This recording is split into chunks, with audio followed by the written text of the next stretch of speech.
Buongiorno, buona domenica, ben ritrovati a questa prima edizione dei nostri telegiornali. Lo avete visto, è terminato da poco il nono raduno nazionale dell'Associazione Polizia di Stato, evento che noi abbiamo seguito in diretta. Ne parleremo ovviamente in questa prima edizione con la nostra Valentina Visentina e Alberto Pivetta, che erano sul posto. Sentiremo le parole del ministro Piantedosi, che era presente all'evento, e però anche tanta cronaca oggi, perché dobbiamo registrare diversi incidenti stradali fatali, uno al Lido di Venezia. Ce ne parla il nostro Lorenzo Maier, che abbiamo collegato telefonicamente. Lorenzo, buongiorno.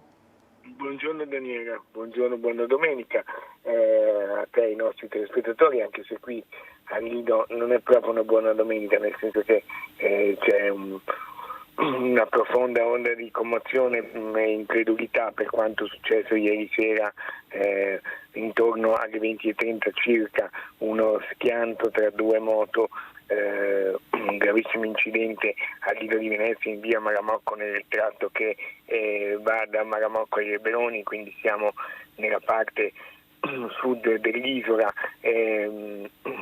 tratto stradale apparentemente senza difficoltà, anche se molto stretto, e con polemiche che si sono susseguite in questi giorni, in queste settimane, per l'avvio di un lavoro che porterà una pista ciclabile, quindi con un ulteriore restringimento di una careggiata già abbastanza esigua. Sta di fatto che ieri sera intorno alle 20:30 la dinamica è ancora al vaglio della Polizia Locale, della Polizia di Stato e dei Vigili del Fuoco che sono intervenuti sul posto. Due moto si sono scontrate frontalmente. In questo incidente ha perso la vita un pensionato qui del posto, residente a pochi metri da dove è avvenuto l'incidente. Si tratta di Sergio Capuzzo, 74 anni, che è morto sul colpo. L'altro motociclista coinvolto ha avuto conseguenze più leggere ed è ricoverato per un forte trauma cranico all'ospedale civile di Venezia, ma non sarebbe in pericolo di vita.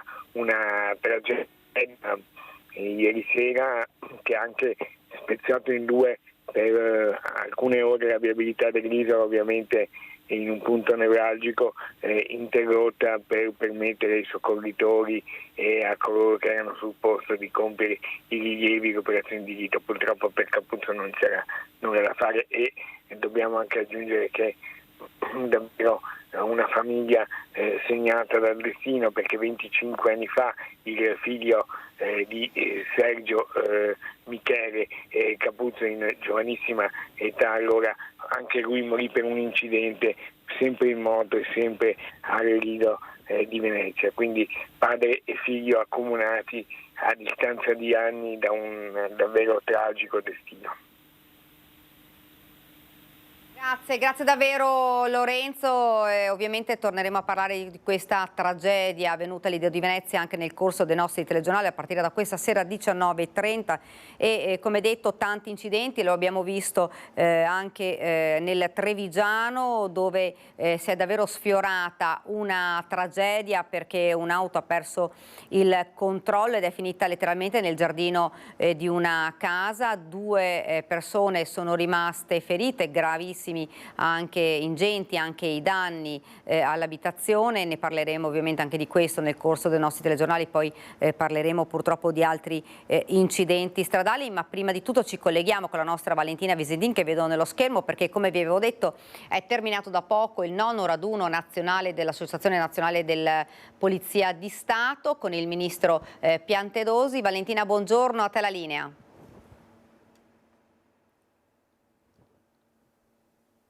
Palco che si è appena spopolato, ma fino a pochi minuti fa c'erano tante le autorità presenti, come tanti erano i cittadini che hanno assistito alla sfilata del nono raduno nazionale dell'Associazione Nazionale della Polizia di Stato. I pensionati della polizia, che però, come hanno ricordato dal palco, non smettono mai di vestire la divisa, e anche dopo il servizio prestano con 1000 opere di volontariato e di solidarietà, perché la parola più usata è stata solidarietà, migliorerà il loro servizio per il bene della gente. È stata una giornata che è stata il culmine di questi 3 giorni qui a Padova di eventi dedicati a questo raduno. Si è aperta con la mostra delle divise storiche a Palazzo Angeli qui in Prato della Valle, poi ieri al Bo un convegno sulla violenza di genere a cui ha preso parte anche Gino Cecchettin.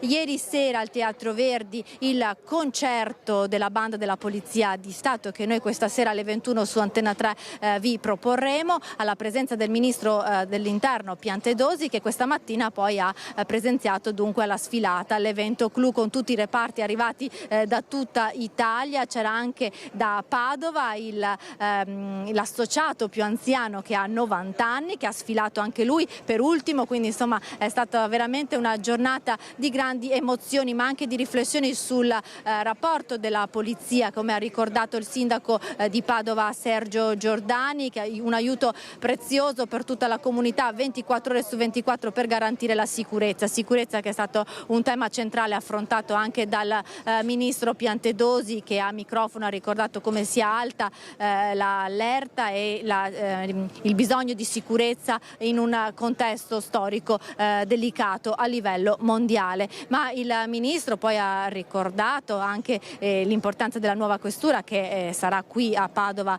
verrà realizzata a Padova nei prossimi anni, in un'area, quella di Via Anelli, che per noi, per i padovani, è sempre stata un'area molto critica e ora diventerà un presidio di legalità. Ha parlato appunto dell'importanza della divisa, dell'essere poliziotti sempre anche fuori dal servizio, e noi vi lasciamo dopo appunto questa lunga diretta che abbiamo seguito e vi abbiamo mostrato con tutte le immagini, vi proponiamo le parole dell'intervento del Ministro dell'Interno Matteo Piantedosi e poi la linea può tornare allo studio.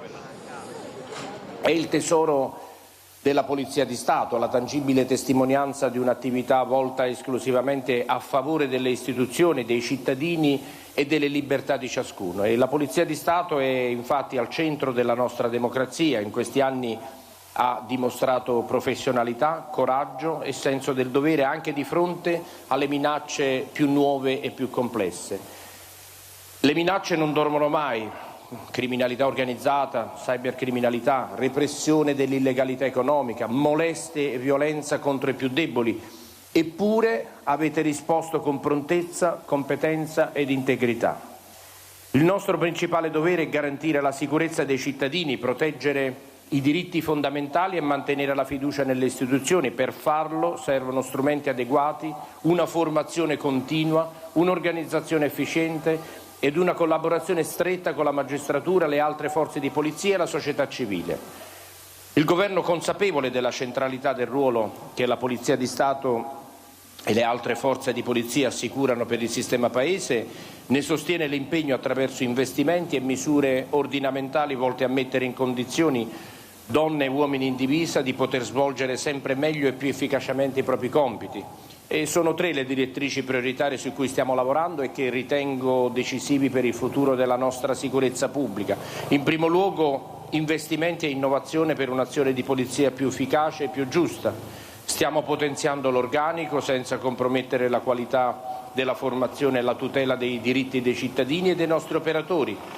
Investiamo in tecnologia, strumenti di analisi dei dati, interoperabilità tra assetti nazionali ed europei, modernizzazione delle infrastrutture e dei sistemi operativi.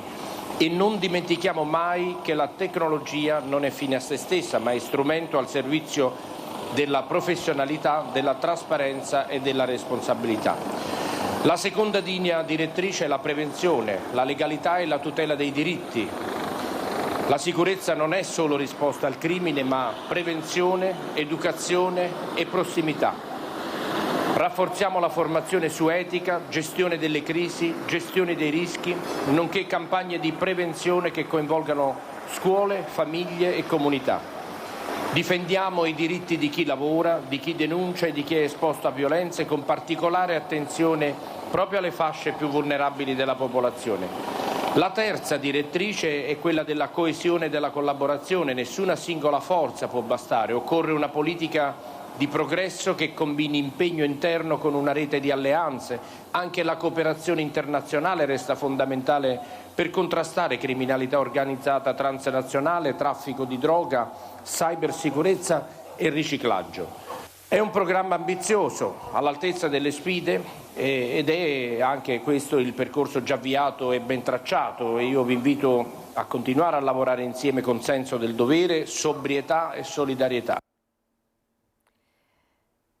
Bene, siamo tornati in studio, dovremmo essere collegati ora, lo vedo, con il direttore generale dell'ULSS 2 Francesco Benazzi. Buongiorno direttore.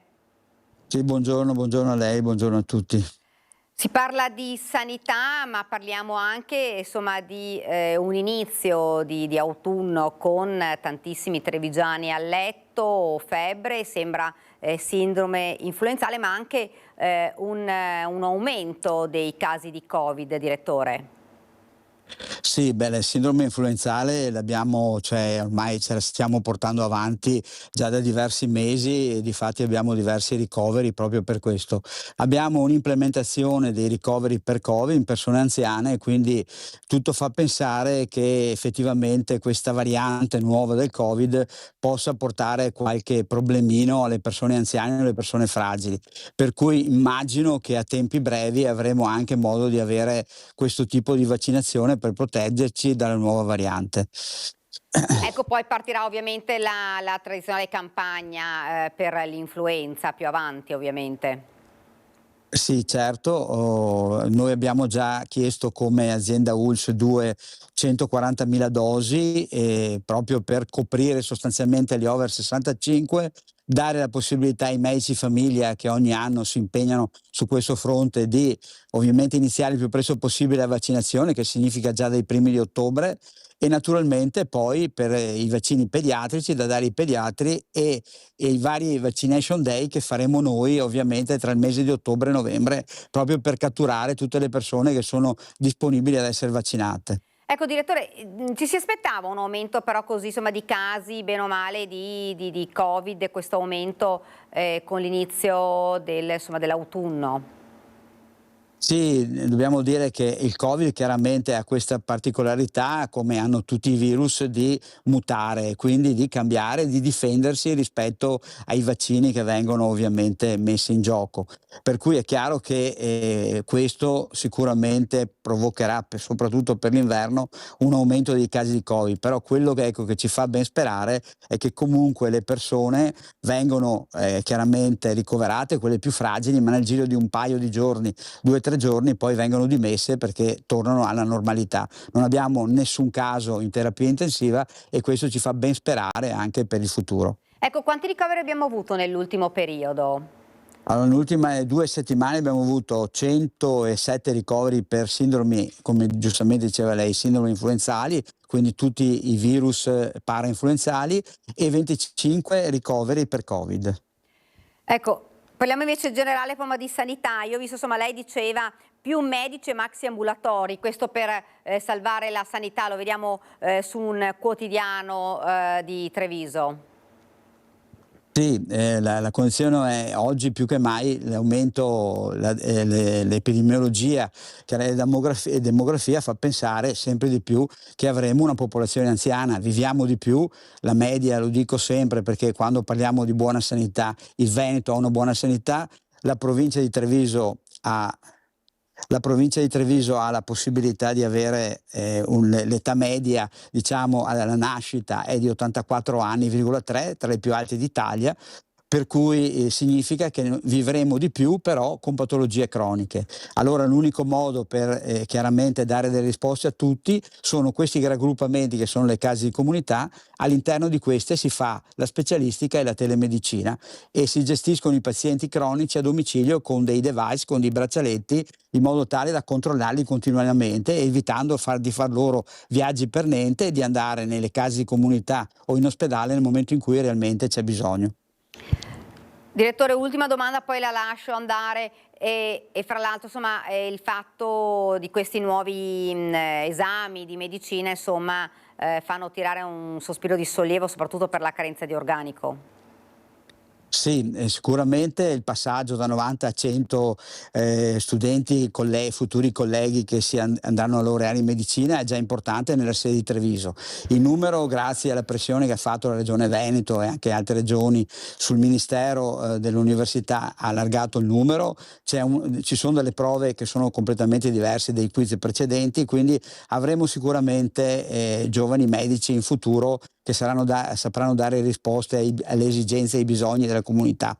E anche per quanto riguarda quelli che non passeranno a medicina, che hanno fatto la seconda opzione come laurea in infermieristica, avremo la possibilità anche quest'anno noi a Treviso di arrivare a 200 giovani che vogliono fare gli infermieri, cioè che vogliono laurearsi in infermieristica. Direttore, la ringrazio davvero, la ringrazio. Grazie. Grazie, buona domenica. Grazie a voi, arrivederci, Grazie. Noi ora torniamo a parlare di cronaca, torniamo a parlare purtroppo di incidenti stradali, parliamo del poliziotto che è stato travolto in A4, si avvicina a un'auto per un controllo ma viene investito, è rimasto gravemente ferito l'agente della Polizia Stradale di Padova, travolto in autostrada la scorsa notte. Il questore di Padova Marco Dorisio, esemplare spirito di servizio, siamo al lavoro per rintracciare il colpevole ed è caccia all'automobilista.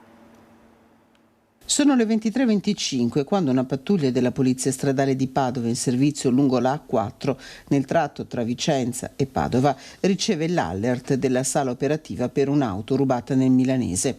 È proprio all'altezza dell'area di servizio di Tesina che la pattuglia nota un veicolo sospetto vicino al distributore di carburante. Fermata l'auto di servizio, gli agenti si avvicinano, ma ecco, improvvisa la reazione del conducente che pigia sull'acceleratore e investe il capo pattuglia. C'era una sola persona all'interno, il conducente. Nel momento in cui questa persona ha capito del controllo, non ha esitato a partire, addirittura ha investito un agente, il quale per la prontezza di spirito che ha avuto è riuscito ad evitare, nonostante l'investimento, che potesse finire sulla prima carreggiata dove c'era il transito di mezzi pesanti. Non perderà mai conoscenza l'agente che gravemente ferito viene soccorso e portato all'ospedale San Bortolo di Vicenza con diverse fratture e ferite. Nel frattempo l'auto in fuga viene intercettata all'altezza del casello di Spinea nel Veneziano. Vistosi braccato, il conducente è scappato dopo aver abbandonato il veicolo, ma sulle sue tracce ci sono, oltre agli agenti della stradale, anche le squadre mobili di Padova, Vicenza e Venezia. Si è sincerato personalmente delle sue condizioni il questore di Padova, che ha parlato al telefono con l'agente ferito. Un esempio di spirito di servizio, aggiunge, spiegando il valore del gesto compiuto. Sicuramente si tratta, ripeto, di un'attività dei colleghi della pattuglia della Polizia Stradale importante. Perché l'auto è risultata essere stata rubata a Pero, quindi in provincia di Milano, e probabilmente questa persona si accingeva probabilmente a porre in essere un'attività illecita, se non in ambito autostradale, comunque su obiettivi a ridosso appunto dell'autostrada, in quanto poi vengono normalmente utilizzate come vie di fuga dopo aver commesso un reato. Stava probabilmente raggiungendo alcuni complici con l'auto, il malvivente in fuga. Le sue ore potrebbero essere contate. E rischia davvero il tentato omicidio questo automobilista che la polizia ora e tutte le forze dell'ordine stanno cercando. E purtroppo parliamo ancora di incidenti stradali, di incidenti fatali. Questa volta ci spostiamo a Trieste con un investimento mortale in via Fabio Severo. È morta una ragazza di 25 anni travolta da una jeep nei pressi dell'attraversamento pedonale. Inutili purtroppo le manovre di rianimazione subito attivate sul posto. Si chiamava Marta Gianelli e aveva 25 anni, la ragazza di Melzo in provincia di Milano, morta ieri sera dopo essere stata investita da una jeep in via Fabio Severo. Il terribile incidente è avvenuto verso le 10:40 all'altezza del civico 65. La studentessa universitaria stava attraversando la strada nei pressi delle strisce pedonali ed è stata travolta dal SUV nero condotto da un triestino di mezza età che procedeva in salita. Alla drammatica scena hanno assistito alcuni ragazzi che si trovavano all'esterno di un locale vicino all'angolo con via Marconi, molto frequentato dagli universitari. Io stavo parlando qui con il mio amico del marciapiede, guardando verso la via qua di fronte a noi, e questa macchina a velocità non troppo sostenuta ma probabilmente oltre il limite, dalla coda dell'occhio l'ho vista colpire completamente lo spartitraffico e poi girando appunto la testa per l'urto ho visto la ragazza distesa per terra. L'impatto è stato violentissimo, tanto che la giovane è stata sbalzata in avanti di una ventina di metri. Non ci sarebbero segni di frenata sull'asfalto, secondo le prime ricostruzioni della polizia locale accorsa sul posto. Dopo aver travolto la ragazza, il conducente ha sterzato, finendo contro i paletti dell'isola pedonale al centro della carreggiata. La studentessa è stata subito soccorsa da un medico che passava a piedi e le manovre di rianimazione sono proseguite a lungo anche dopo l'arrivo dei sanitari del 118, ma purtroppo non c'è stato nulla da fare. Troppo grave il trauma cranico riportato dalla giovane, che è morta poco dopo. L'automobilista sotto shock non sarebbe stato in grado di fornire tutti i dettagli di quanto accaduto alla polizia locale, che dopo aver raccolto testimonianze ed effettuato i rilievi prosegue ora le indagini. La strada è rimasta chiusa per più di un'ora. E continuiamo con la cronaca e torniamo a parlare dell'omicidio di Gemona. I carabinieri torneranno giovedì prossimo sulla scena del delitto dove Lorena Venier ha confessato di aver ucciso il figlio insieme alla nuora. Oggi Meilin avrebbe dovuto incontrare lo psicologo della difesa, ma il carcere gli nega l'accesso. La protesta davanti dell'avvocato Federica Tosel, fatto, dice, inaccettabile. I carabinieri torneranno nella villetta di Via dei Lotti a Gemona giovedì 18 settembre per un supplemento degli accertamenti già svolti dal RIS 2 volte nelle indagini sull'omicidio di Alessandro Venier. Lorena Venier ha confessato il delitto dicendo di averlo commesso insieme alla nuora. Saranno i militari del RONI di Udine, il reparto scientifico che fa capo all'arma locale, a raccogliere altri elementi sulla scena del delitto. Lo riferisce Federica Tosel, difensore di Meilin Castro Monsalvo, che poi denuncia un caso di accesso negato all'Istituto di Custodia Attenuata di Venezia, dove è rinchiusa la 30enne colombiana. Il criminologo e psicologo Edoardo Genovese, consulente della difesa, avrebbe dovuto vedere Meilin per un incontro conoscitivo, ma non gli è stato consentito di entrare nella struttura. Un fatto inaccettabile, ha tuonato l'avvocato Federica Tosel. Al nostro consulente tecnico non è stato consentito l'accesso all'istituto a custodia attenuata per madri per incontrare la mia assistita, nonostante l'istituto penitenziario si fosse interfacciato con la procura di Udine. Giunti alle porte della struttura questa mattina alle 9:30, dopo 3 ore di inutile attesa, l'avvocato e il consulente hanno desistito e sono andati via senza incontrare la donna. Non posso che esprimere profonda indignazione per un episodio che non solo ostacola il diritto di difesa, ma lede anche la dignità stessa del procedimento penale, ha aggiunto Federica Tosel. Siamo professionisti abituati al rispetto delle regole e pretendiamo lo stesso rispetto dalle istituzioni. Chiederemo spiegazioni formali e adotteremo ogni iniziativa necessaria affinché simili episodi non si ripetano mai più. L'incontro di oggi doveva essere il primo a cui avrebbe fatto seguito quello con lo psichiatra Marco Stefanutti. Sono incontri di presentazione per preparare la nostra assistita in una condizione protetta al momento in cui dovremo affrontare con lei quello che è successo. Finora Meilin davanti ai magistrati si è sempre avvalsa della facoltà di non rispondere. Le uniche dichiarazioni fatte le ha rese ai carabinieri che giunsero nella casa dopo la chiamata della donna al 112 e dove fu scoperto il corpo di Alessandro Venier fatto a pezzi e chiuso in un bidone della spazzatura. Ed ora ci fermiamo, qualche istante di pubblicità.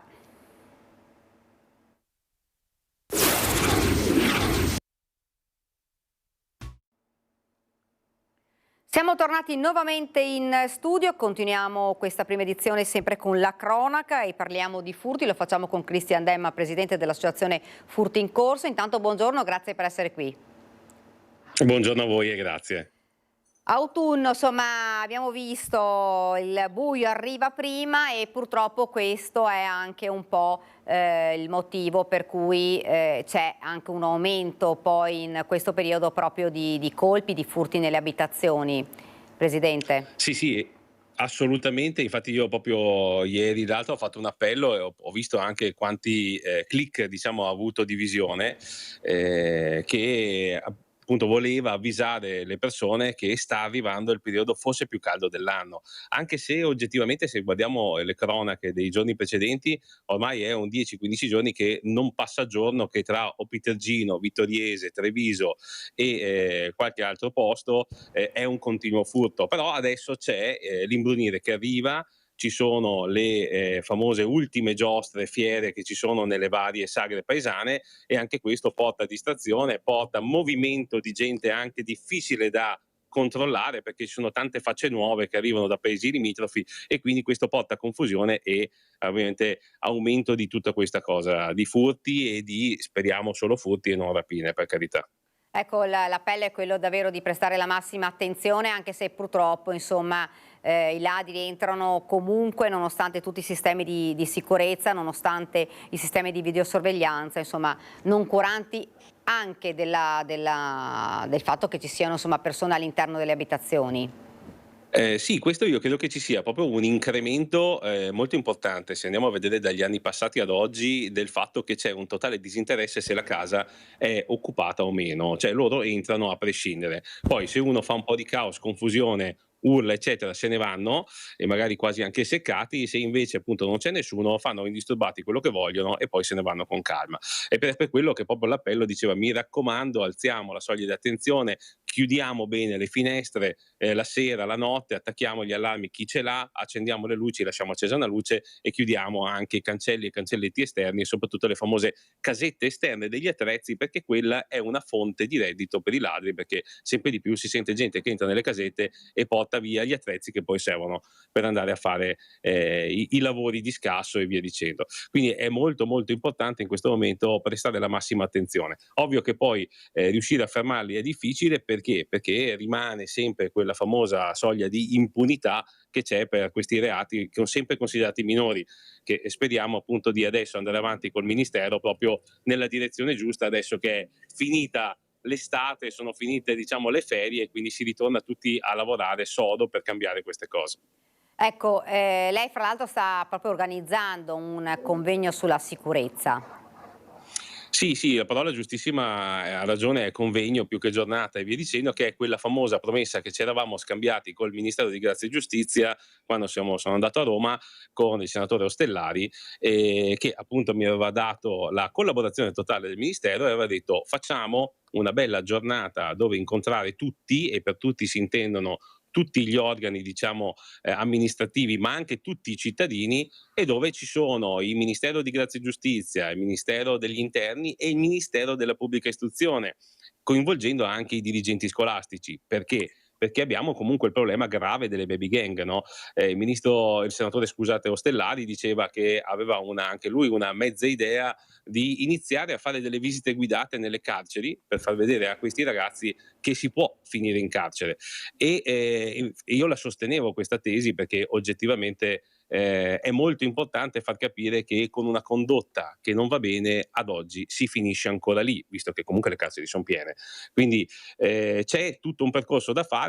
Ho cercato in tanti modi di trovare l'accordo col Comune di Treviso, poi ieri con una mail, una PEC e via dicendo, con un po' di solleciti, insomma, visto che loro sono anche presi dalle elezioni, riesco domani proprio a incontrarmi alle 10:30 al Comune con il sindaco, e quindi inizieremo questo percorso per organizzare questa convention, questa giornata, insomma. Quindi insomma si sta andando avanti con la preparazione di questo convegno, ecco. Sì, finalmente sì, e non è stata facile perché, ripeto, sono molto presi per la politica. Poi io dico sempre che la politica ci sta, però non può essere messa da parte la sicurezza dei cittadini per la politica, per le votazioni e tutto, e quindi ho insistito in maniera un po' forte per dire: adesso ci vediamo, cerchiamo di organizzarla, perché poi ho anche diciamo un po' un obbligo morale verso il Ministero, che si è aperto così tanto nei nostri confronti con un'associazione, e quindi adesso andiamo avanti, la organizziamo. Secondo me verrà fuori una di quelle cose che forse, adesso non voglio peccare di presunzione, ma l'aveva detto anche il senatore, che in Italia non c'è mai stata. Cioè, se dei ministri e delle amministrazioni locali che incontrano i cittadini, ad oggi non se n'era mai sentito. Quindi sono molto fiducioso su questo, perché devono capire alle altre sfere l'animo della gente. Lo vediamo che iniziano a farsi giustizia da soli quasi tutti, quindi forse ce n'è da parlare, insomma. Sì, la gente ovviamente è esasperata da queste continue intrusioni dei ladri. Lei chiede la collaborazione anche di tutti i sindaci, insomma, non solo Treviso. Sì, assolutamente. Adesso appunto domani partiamo con Mario Conte, perché? Perché comunque lui è anche presidente dell'Anci Veneto, e quindi poi mi farà da tramite per invitare tutti i sindaci. Io credo che quando si vengano a trovare delle situazioni per cui c'è ministeri che arrivano, dirigenti scolastici, poi ovviamente coinvolgeremo prefettura, questura, carabinieri e tutto, perché ovviamente quando c'è una fascia così alta che arrivano dal ministro ovviamente c'è, però devono venire anche i sindaci, perché anche i sindaci ultimamente sono molto presi da 1000 problemi che si creano nelle cittadine e si fa veramente fatica, lo vedo perché ne conosco parecchi di sindaci, fanno molta fatica anche a sentire quel cittadino che magari ha avuto 7-8 furti e l'esasperazione che ha negli occhi, no? Cosa che noi ovviamente vediamo ed è quello che è piaciuto anche al Ministero, di dire bene, per me una buona portavoce siete voi perché avete il contatto diretto col cittadino e quindi iniziamo da lì. Un'ultima domanda, c'è una data, un'idea di una data per questo convegno? Allora, inizialmente appunto si pensava di farla a ottobre, no? Però realisticamente penso che sia abbastanza impensabile, quindi io credo che ormai dovrà slittare, anche perché non è facilissimo organizzare, poi dobbiamo sentire anche la disponibilità dei ministeri, però io credo che nel novembre si possa pensare serenamente di poterlo organizzare, quindi sicuramente sì. Adesso domani inizieremo a fare la costruzione di tutto e poi magari potrà essere un po' più giusto nelle date. Grazie, grazie davvero, grazie Presidente. Grazie sempre a voi e buona giornata, grazie ancora. Grazie, buona giornata, buona domenica. Noi andiamo avanti con la cronaca. Capotreno molestata, siamo nel Trevigiano. Mentre era in servizio un 22enne è stato denunciato per violenza sessuale, è accaduto sulla tratta Treviso-Montebelluna e il sindacato inaccettabile sentirsi insicure sul luogo di lavoro.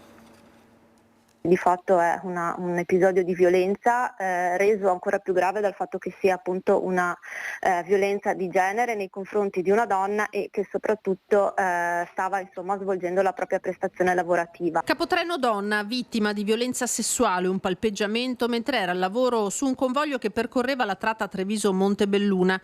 L'episodio è accaduto lo scorso 4 settembre. La questura di Treviso ne ha dato notizia nell'ambito del bilancio sui controlli straordinari eseguiti nel territorio nelle ultime 2 settimane. Tra gli interventi effettuati, proprio quello sul treno in questione, dove la donna è stata avvicinata e palpeggiata da un 22enne originario del Burkina Faso che è stato denunciato dalla polizia ferroviaria. Sicuramente il commento è quello di una condanna, ci deve far riflettere ancora di più rispetto al concetto culturale anche con riferimento al genere e con riferimento appunto ai problemi che ci sono all'interno della società rispetto a questo tema. Io credo che debba essere fatta una prevenzione, perché comunque una persona deve essere nelle condizioni, sia esso uomo sia essa donna, di poter svolgere la propria prestazione lavorativa in sicurezza e tranquillamente. Quindi bisognerebbe appunto fare quella che è la prevenzione di carattere culturale sia nelle famiglie che nelle scuole, per mettere l'accento rispetto a queste situazioni, rispetto al fatto che queste situazioni non debbano più ripetersi e quindi non si debba mettere nelle condizioni le persone di doversi tutelare o di dover aver paura di svolgere il proprio lavoro. I controlli della polizia hanno portato nella Marca all'identificazione di 1493 giovani, di cui 364 minorenni e 166 stranieri. 9 le espulsioni di cittadini stranieri anche giovanissimi, l'età va da 18 a 28 anni. E se sono stati i luoghi di aggregazione preferiti proprio dai ragazzi, quelli maggiormente monitorati, l'ambito dei trasporti, treni e bus rimane uno dei più delicati per la sicurezza del personale, come rimarca il sindacato. Sindacalmente ovviamente si possono fare tantissime cose, però la cosa da fare è agire sulla cittadinanza e soprattutto sui ragazzi e le ragazze più giovani, per poter far sì che questi episodi non succedano più e che comunque vengano visti per quello che sono episodi di violenza pura. Ed ora parliamo di Alberto Trentini. Una delegazione di parlamentari italiani è pronta a recarsi in Venezuela per trattare la liberazione di Alberto Trentini. La proposta è stata lanciata dal senatore Andrea Martella durante una mattinata che il Festival della Politica di Mestre ha dedicato al lidense detenuto a Caracas. Bisogna intensificare ogni sforzo di carattere diplomatico da parte del nostro governo per cercare di portare Alberto Trentini a casa. Noi Siamo anche disponibili come parlamentari a costituire una delegazione che possa andare ad incontrare le autorità venezuelane, a interloquire, a parlare con Alberto, a fare tutti gli sforzi per poterlo riportare dopo 301 giorni di detenzione. Una delegazione di parlamentari italiani in Venezuela per favorire il ritorno a casa di Alberto Trentini. Il senatore veneziano Andrea Martella lancia la proposta da un affollatissimo incontro al chiostro dell'M9, dedicato nell'ambito del Festival della Politica di Mestre, proprio alla detenzione in Venezuela del cooperante del Lido. Il 15 novembre 2024, mentre si recava a prestare la sua opera di volontariato per una ONG che si occupa di disabilità, Alberto è stato fermato ad un posto di blocco e arrestato senza la contestazione di accuse formali. Poco ha convinto l'intervista in cui solo recentemente il ministro degli esteri venezuelano Iván Gil ha parlato di un procedimento in corso, negando ci siano state violazioni dei diritti umani. Nessuno sa niente, cioè la famiglia, l'avvocata, l'ambasciatore, che caspita ne so. Sono rispettati i diritti umani quando si trattiene una persona per un anno in carcere? No, non credo, soprattutto non c'è nessuna imputazione, non si sa nulla, quindi certo che no, i diritti umani non sono rispettati. Da tempo residente a Lido, l'attrice Ottavia Piccolo, presente a Mestre come attivista dell'associazione Articolo 21, ha letto una lettera al mondo del cinema inviata dalla madre di Alberto per ringraziare il Festival del Lido dell'interesse che ha manifestato per il figlio. Mi chiedo spesso, scrive la madre di Alberto, cosa penserà questo ragazzo del suo paese che per mesi l'ha abbandonato e non si è adoperato abbastanza per liberarlo. La figlia del presidente di municipalità del Lido è stata battezzata assieme ad Alberto Trentini. Emilio Guberti quindi conosce bene la famiglia. Penso che sia in una prigioniero di un gioco ben più grande e che al di sopra delle non sue colpe sicuramente. Tutti sperano e vogliono la liberazione di Alberto, ma c'è un particolare di questa vicenda che divide le opinioni. La cosa che mi preoccupa è che invece dal nostro governo non vengano particolari attenzioni.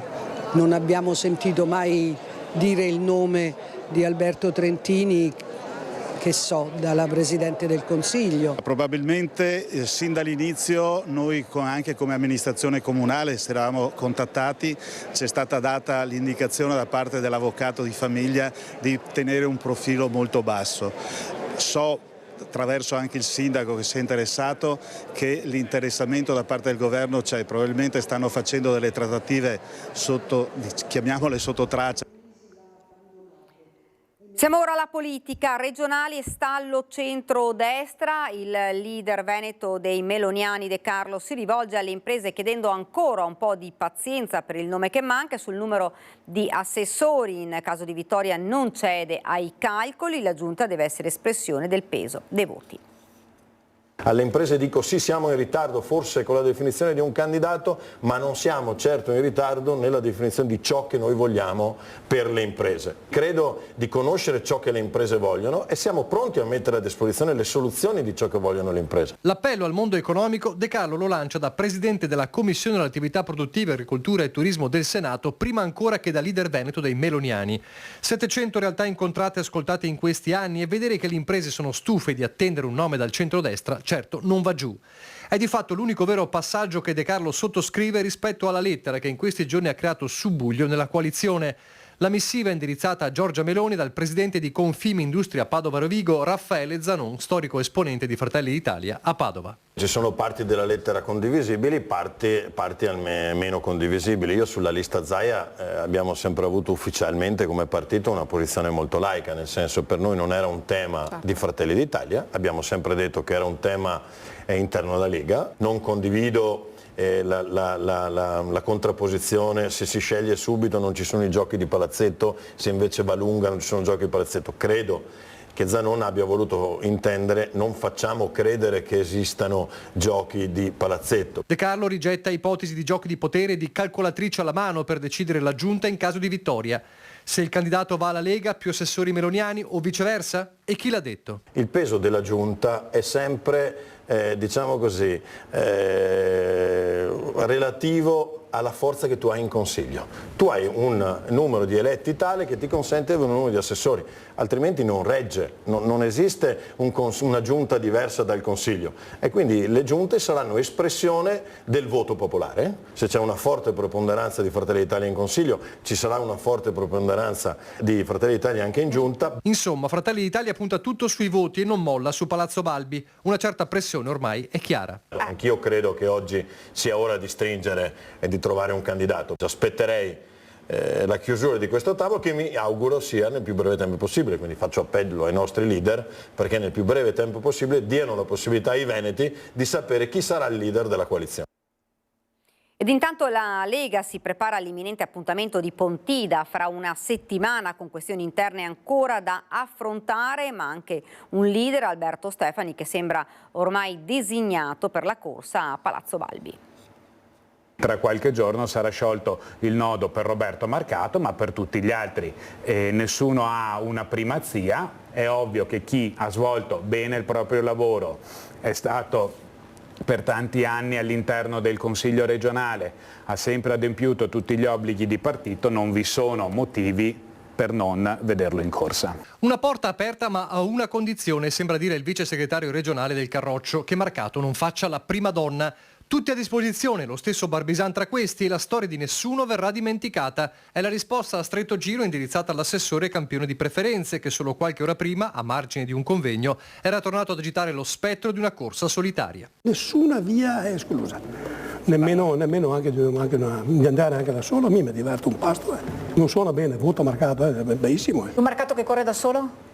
Beh, credo che non faccia onore alla sua storia di vero militante della Lega. È un Carroccio che vive di sentimenti contrastanti, quello di questi giorni, le fibrillazioni interne per le candidature legate alla spinta galvanizzata dal lancio di Salvini per un Alberto Stefani che sembra ormai muoversi da candidato in pectore per Palazzo Balbi.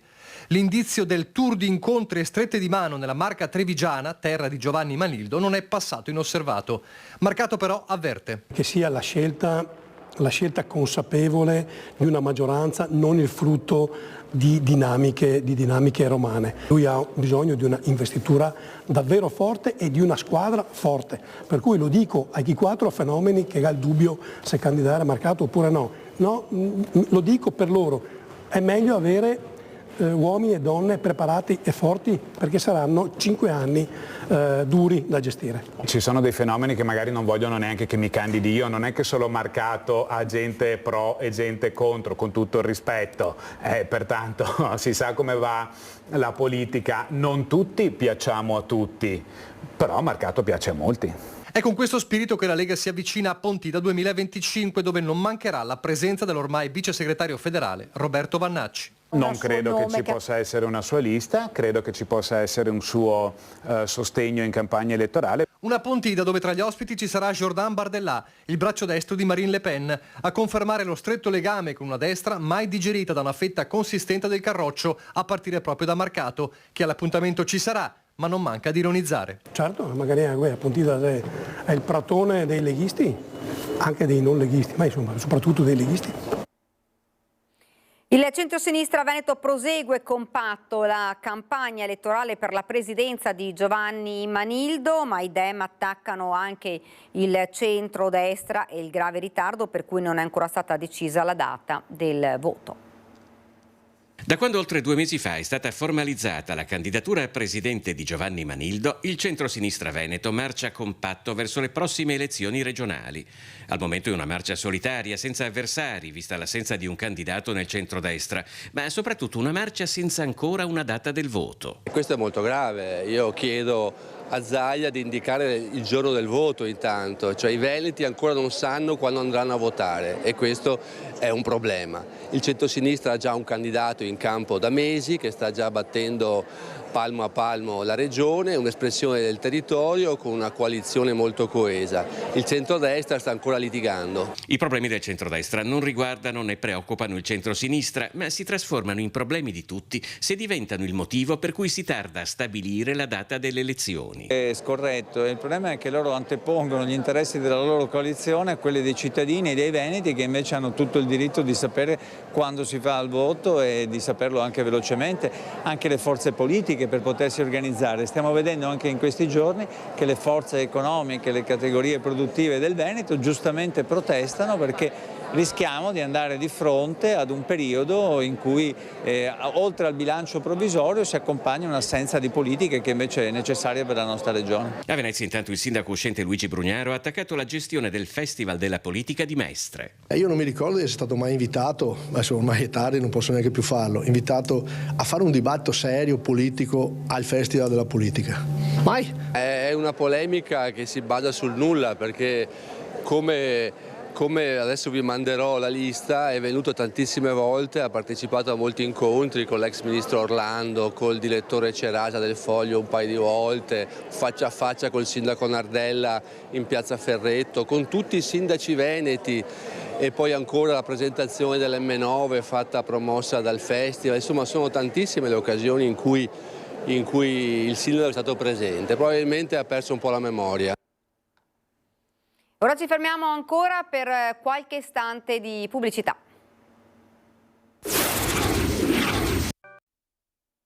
Siamo tornati nuovamente in studio, in diretta, parliamo di sanità, di soccorsi, ma non solo, anche di sociale. Lo facciamo insieme a Giuseppe Possagnolo, presidente della cooperativa Castelmonte. Sì. Intanto buongiorno. Buongiorno.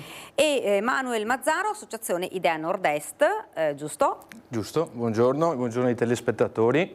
Ecco. Partiamo subito dai soccorsi, perché questa è stata un'estate complicata, insomma, da un punto di vista di soccorsi sia al mare sia in montagna, tanti, sembra quasi di più degli anni precedenti. Un po' com'è andata? Ancora non abbiamo i dati definitivi perché la stagione finisce a fine settembre. Certamente per quanto riguarda il litorale e anche l'area delle Dolomiti, sono le due realtà che noi occupiamo e gestiamo come servizio di emergenza.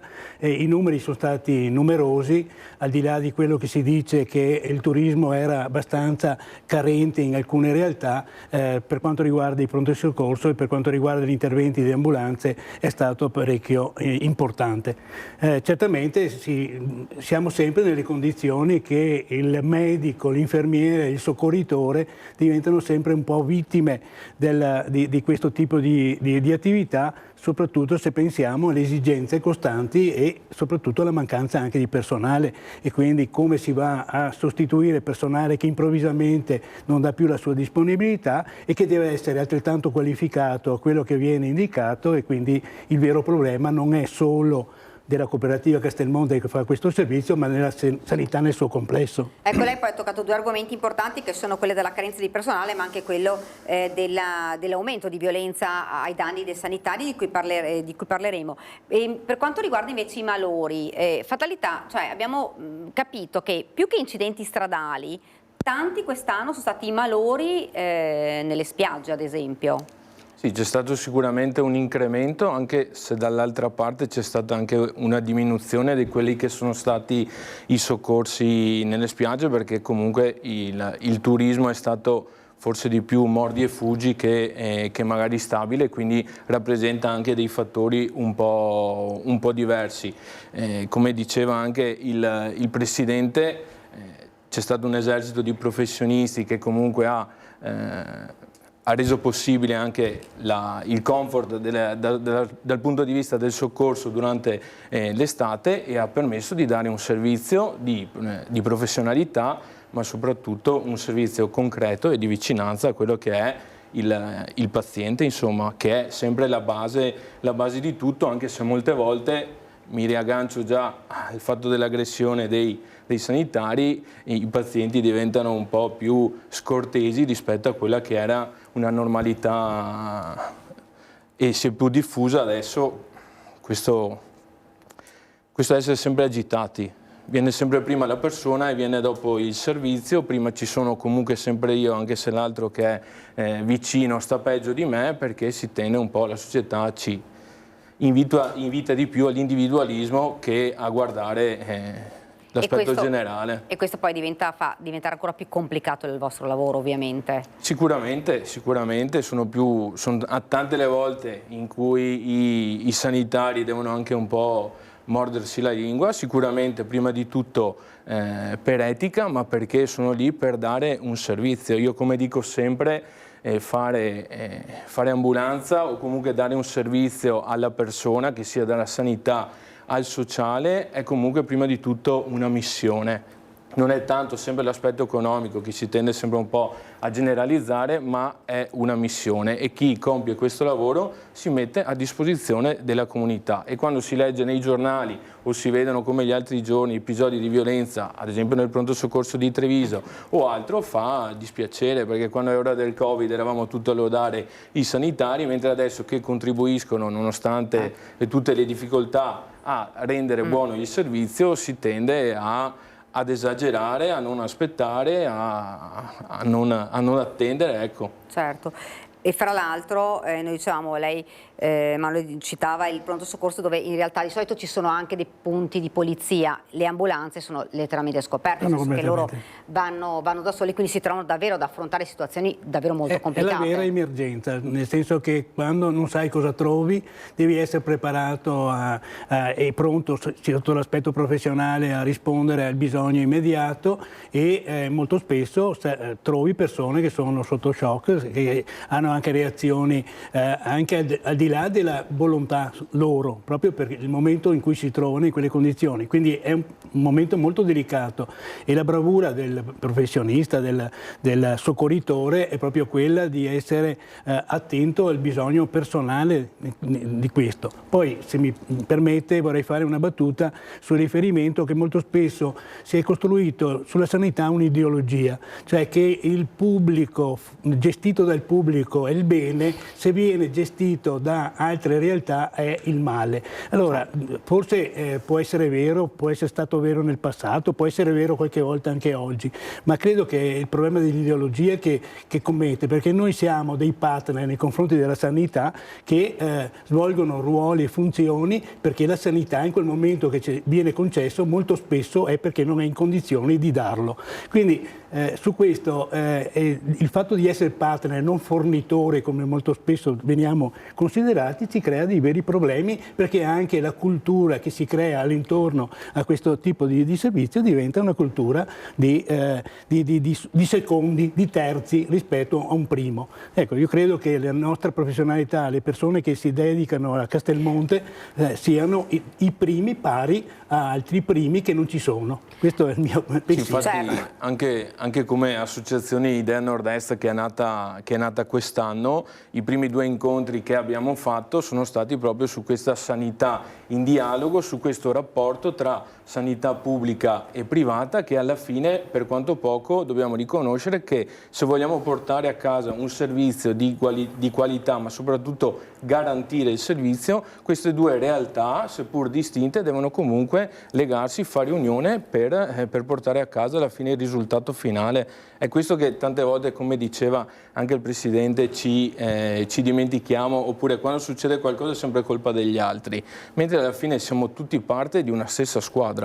Ecco, è da sottolineare che pubblico e privato comunque operano professionisti, e quindi non c'è differenza da questo punto di vista. Il personale è professionista, sia che sia pubblico sia che sia privato. Questo è fondamentale da dire. Sottolineo privato sociale. Quando parliamo di privato pensiamo al privato profit. Ecco, le cooperative sociali, se oneste, tra virgolette oneste, sono un privato sociale, cioè l'obiettivo è il benessere delle persone che vengono servite, che vengono curate, e fondamentalmente il nostro profitto aziendale va reinvestito automaticamente sulla sanità o sul sociale che gestiamo. Quindi anche qua c'è una differenza che è importante, perché essere presidente di un'azienda come questa che fa oltre 20 milioni di fatturato è un'assunzione di responsabilità, non è un vantaggio economico, e sulla base di questo non sono stato obbligato a farlo, però diventa fondamentale tenere presente che un conto è privato sociale, un conto è privato profit. Ecco, una domanda che volevo fare anche a Manuel. Il fatto di queste aggressioni, di questa violenza crescente da parte degli utenti ha fatto sì che magari qualche operatore vostro sia scappato, perché poi comunque c'è il timore a volte di uscire in ambulanza e di trovarsi di fronte a una persona che è difficile da gestire, non solo per gli uomini, ma penso soprattutto magari anche al personale femminile, e quindi una persona diceva forse non ho paura e non salgo più in ambulanza, ecco. Sicuramente vediamo e leggiamo tutti i giorni che c'è una carestia, o come diceva anche il dottor Benazzi in un articolo uscito oggi sul Gazzettino, c'è una mancanza di vocazione soprattutto per gli infermieri, perché magari i medici tra qualche anno riusciranno un po' a ristabilirsi un po' i numeri come lo erano qualche anno fa, però nella professione dell'infermiere, però oserei dire anche in tutte le altre professioni che danno un servizio alla comunità, quali i vigili del fuoco, quali i carabinieri, quali la polizia, sono sempre di più messi un po' alla gogna, nel senso perché vedono che un infermiere viene aggredito a chi cioè, quello che aggredisce non gli viene fatto nulla, e uno prima o poi perde la voglia. Poi sicuramente siamo frutto di una società, soprattutto anche i giornali poi amplificano ogni cosa, e chi legge la maggior parte delle volte si lascia trascinare da questa cosa, però dobbiamo anche sempre saper cogliere quella che è la positività di questo lavoro, perché tendiamo sempre a guardare la negatività e poco la positività, e di conseguenza se noi ci basiamo solo su un aspetto negativo di quello che è il mestiere, qualunque esso sia, per forza di cose poi i nostri giovani non si avvicinano più alla laurea infermieristica, non fanno più il concorso per fare il carabiniere, non vanno più a fare il vigile del fuoco. Leggevo l'altro giorno dei numeri, 26.000 aggressioni nel 2024 e nel solo trimestre 2025 più il 37%. Cioè, questo è un dato che è terrificante. Ha paura. E sicuramente le istituzioni in questo devono fare il suo, ma oltre alle istituzioni anche ognuno di noi deve fare il suo. Cosa si può fare di più? Perché, come dicevo prima, magari in ospedale c'è un presidio di polizia che interviene, e voi davvero siete da soli poi quando Penso che quel di più lo possa fare la società, perché tutti auspicano che il cambiamento venga sempre dagli altri. Siccome faccio anche l'animatore in parrocchia ogni tanto e dico sempre, inutile che pensiamo sempre agli altri, iniziamo a pensare a noi stessi e a cambiare da noi stessi, e poi forse la società cambia, perché sennò viviamo in continui proclami, perché questa è la verità. Diceva lei prima, ci vuole un cambiamento di cultura per far sì che queste cose magari non accadano più, perché poi, come si diceva, si perde un po', forse non la passione, ma comunque la paura c'è, per cui le persone magari preferiscono fare un'altra attività rispetto invece a questa. Ma la cultura fondamentalmente io credo che sia, tenendo presente che è cambiato il mondo in questi ultimi 20 anni, 30 anni. Se noi pensiamo che gli anziani sono l'elemento principale anche di attenzione che viene dato da parte del sociale e della sanità, i numeri continuamente sono in forte crescita. Se pensiamo che i livelli anche occupazionali sono di una determinata maniera, c'è anche una selezione e una possibilità di scelta maggiore e diversa del passato. Certo che, vabbè, io sono l'oste, quindi vendo il mio vino, ma il fascino che può avere questo tipo di attività è proprio quello che in parte diceva Manuel prima, che è proprio quello di avere un senso civico particolare, cioè è la scelta civica che deve essere fatta, e contemporaneamente però anche le istituzioni devono cominciare a cambiare, pensando che nel momento in cui c'è più richiesta di risorse economiche e di professionalità, devono mettersi in accordo, in collaborazione con quelle strutture, dico, del terzo settore e anche privati, perché tanti imprenditori oggi stanno investendo molto, anche come privati, in un ruolo più sociale che speculativo, e credo che sulla base di questo è l'idea del cambiare cultura, che l'anziano non può essere una persona che finisce un ciclo, va in casa di riposo perché dura 20 anni di più, parlo per me, o il fatto che si possa pensare che il rapporto con le famiglie non sono più le famiglie che c'erano 20 anni fa, 10 anni fa, non tanti anni fa, e quindi su questo non possiamo chiedere a un figlio o a una figlia che si sacrifichi perché la famiglia è rimasta in capo a una persona sola. Quindi su queste cose qua bisogna avere una cultura diversa, pensare in modo diverso, creare strutture che pensano in modo diverso. Ecco, e io adesso vi faccio vedere il servizio di ieri con l'inaugurazione di una struttura importantissima nel territorio di Preganziolo, e poi insieme la commentiamo. Servizio.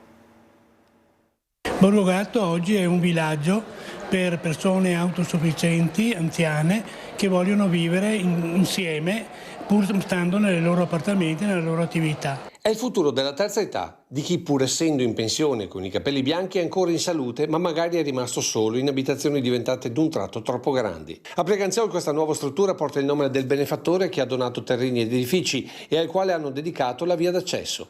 Una storia nata diversi anni fa e che ora ha finalmente tagliato il nastro della piena funzionalità, dopo anni di problemi burocratici, operativi ma anche politici. Missione compiuta, sì, capisci, però tutti questi anni che ho sofferto, che ho sostenuto anche il donatore, perché il donatore, quando mi è stato detto che non si può fare, voleva mettere un cartello in strada e vendo tutto. Pieretto è l'ex consigliere comunale al quale Ferruccio Gatto si è rivolto per la donazione, vincolata però ad una casa di riposo, ma qui il concetto è diverso. È un villaggio per persone autosufficienti dai 55 anni in su che vogliono vivere insieme. Sono 12 appartamenti, più piccoli e più grandi, per vivere anche in coppia, e che diventano un momento di vita comune. Però questa non è una casa di riposo. Questa non è una casa di riposo, anzi il problema più grosso è spiegare, perché è un problema culturale, tenendo presente però che viviamo in una regione come il Veneto, che la casa e la proprietà della casa diventa l'elemento principale che viene fatto, e quindi si fa fatica a lasciarla. Ma qui si può ritrovare un dialogo e una socialità anche semplicemente con il centro diurno, ma soprattutto una presenza sanitaria sempre più indispensabile con l'avanzare dell'età. Un esempio visto con interesse da molti comuni della Marca, stando alla presenza di sindaci e assessori al sociale all'inaugurazione. Trovare risposte innovative come quella della coabitazione è sicuramente una proposta per il futuro delle nostre comunità, in grado di dare delle soluzioni diverse a quello che è il tema delle fragilità, delle solitudini, e quindi un contesto protetto, un contesto in cui trovare una parola di conforto è sicuramente la prospettiva su cui puntare anche per il futuro. Quanto è importante, Presidente, avere strutture come queste? Molto importante, sono anche molto costose e quindi bisogna sempre tener conto della sostenibilità dell'intervento, però molto importanti perché effettivamente se si riesce a ricostruire gruppi di persone che stanno bene insieme è la maniera per passare il tempo, per vivere emozioni particolari, andare alle mostre, fare una gita, vivere in socialità. Devono avere autonomia, quindi non vanno confuse con le case di riposo, che sono strutture che entrano soprattutto nell'area sanitaria e di aiuto per persone con difficoltà. Altro aspetto, noi a fianco a questa struttura diamo tutti i servizi anche sanitari, ogni settimana abbiamo il controllo delle persone se vogliono ovviamente, e quindi entra in questa gestione, togliamo tutti i costi, quindi è un costo fisso unico per quanto riguarda tutte le utenze, tutte le attività. Uno lascia i pensieri che possono essere della gestione di una struttura dove abitare e pensa a come passare meglio il tempo. Abbiamo una cucina che può essere in comune oppure ognuno nel proprio appartamento può cucinare, quindi si creano tutti quegli elementi. È un posto anche interessante perché sei in mezzo alla campagna e teniamo presente che siamo a Preganziol, quasi alle porte di Venezia, se uno ha piacere di fare un'attività culturale di un certo tipo. Quindi non sono grandi, perché altro aspetto sul quale Castelmonte ha tenuto è che fossero di dimensioni umane, quindi la vita, perché basta uno che destabilizzi il sistema di compagnia come tutte le convivenze, quindi dimensioni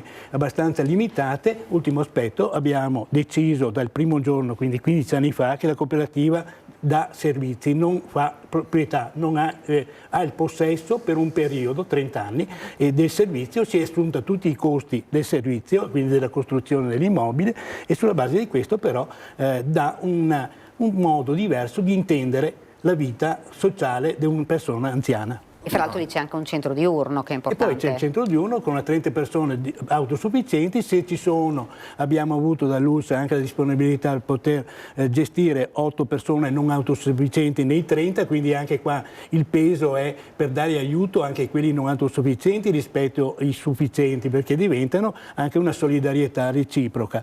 E poi attraverso una donazione della famiglia Lorenzon abbiamo costruito all'interno anche un laboratorio, chiamiamolo così, per l'Alzheimer, che è un elemento fondamentale in questo momento, ma che non va a disturbare il sistema dei servizi che vengono dati all'interno. Quindi ringrazio tutti i donatori e ringrazio soprattutto i miei soci che hanno messo 2 milioni all'interno di questo progetto.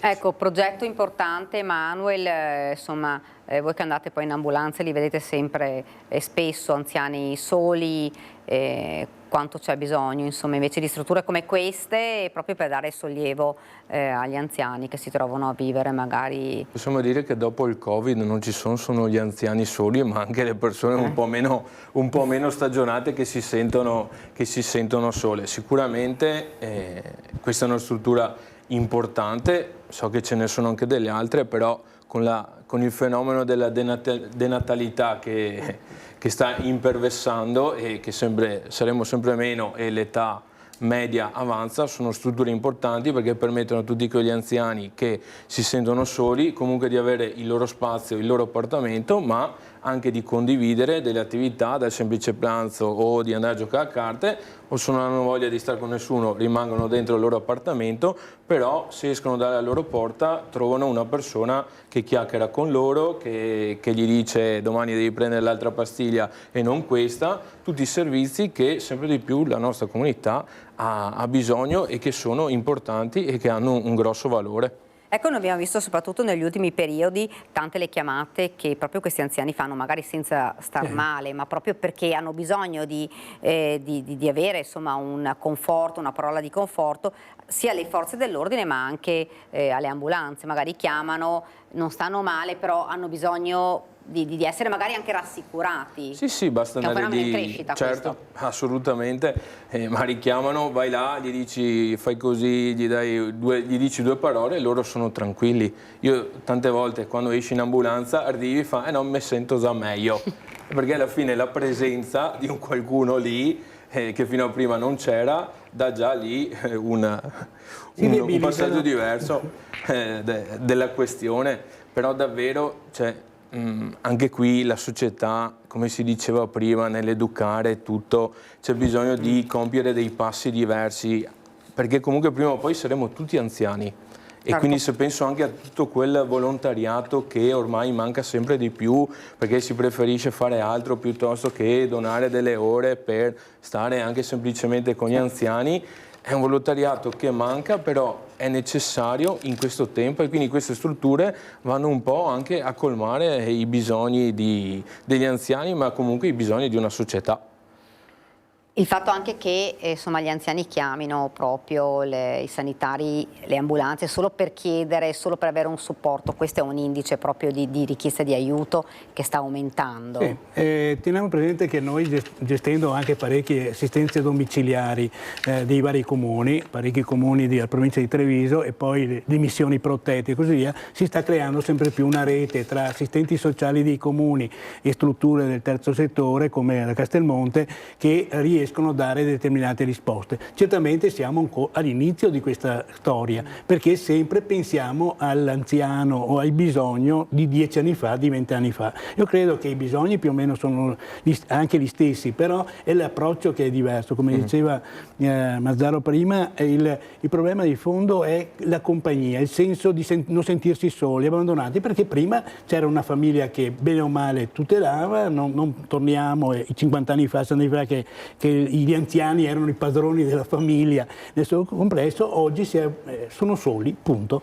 E quindi su questo va data una risposta che è basata su una rete di servizi sociosanitari nel territorio, che diventa fondamentale anche sotto l'aspetto sanitario, e sui servizi certamente di specialistica, ospedalieri e così via, come dice giustamente il direttore generale Benazzi nell'intervista di oggi. Quindi credo che il nostro ruolo come impresa sociale sia un ruolo fondamentale del futuro, senza confondere i ruoli, perché il nostro ruolo è ben chiaro e determinato rispetto anche al rapporto col pubblico. E qui siamo quasi alla fine e si ritorna all'inizio, l'importanza e il fatto che è fondamentale avere operatori sanitari che vadano sul territorio, ma che vadano in sicurezza senza trovarsi poi in queste situazioni difficili. L'importanza del lavoro dei sanitari è davvero sempre più importante. Sicuramente, e dico a tutti quei giovani che si sentono spaventati o che sono lì per riflettere se iniziare un cammino verso la laurea in infermieristica o altro, di parlare con chi lavora tutti i giorni, di chi dà soccorso tutti i giorni, di chi dà un servizio tutti i giorni, che magari fa cambiare idea e lasciare un po' i social, tutta la parte negativa dei social o che leggiamo magari anche nei giornali, ma di concentrarsi sulla concretezza di quello che è il servizio che si dà.